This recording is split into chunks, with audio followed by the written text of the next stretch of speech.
sa akin. Hindi ko kaya yan. Baka paano pa yan. Sa iba na lang. Akin na nga. Susi ko may...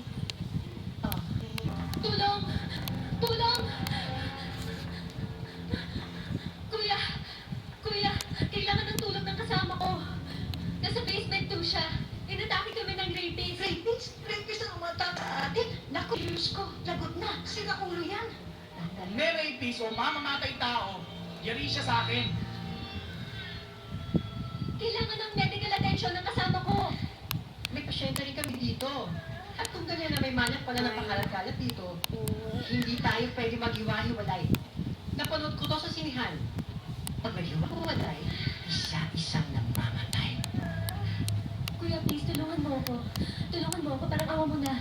Kailangan tansyahin natin kung sino talagang may malaking problema na bibigyan natin ng immediate attention. Hindi nyo ba nakikita yung Jake? Sarado! Tsaka baha! Oo, alam na natin yon. Anong gagawin natin ngayon?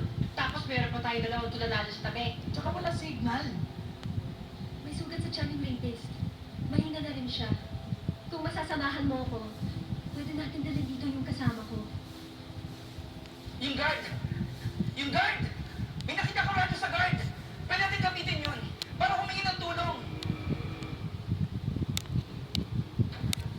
Akin na lang to, eh. Kailangan natin maging mabilis. Para pag nakita natin siya, matakbuhan natin siya. Ako yung tubo ko, nakakampas ko sa kanya to.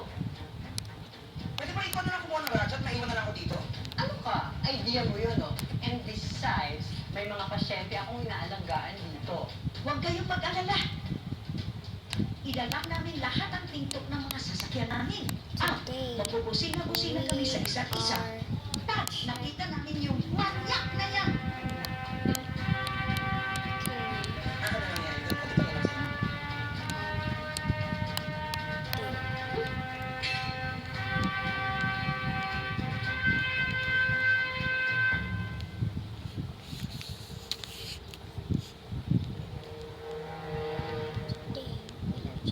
Hoy, Titay!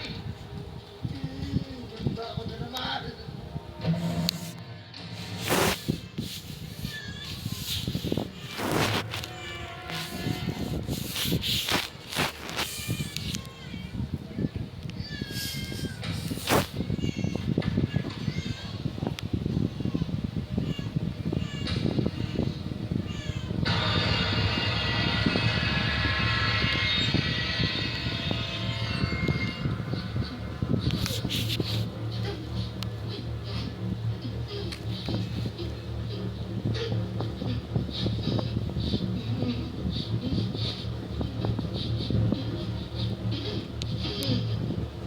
Jules? Jules? Jules! Iniwan ko lang siya dito kanina. Iniwan ko lang siya dyan. Jules!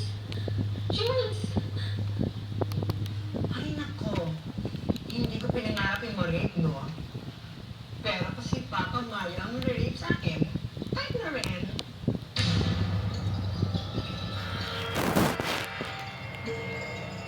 Parang mo na ako kang ganyan. Oo na, sige lang, maganda ka na.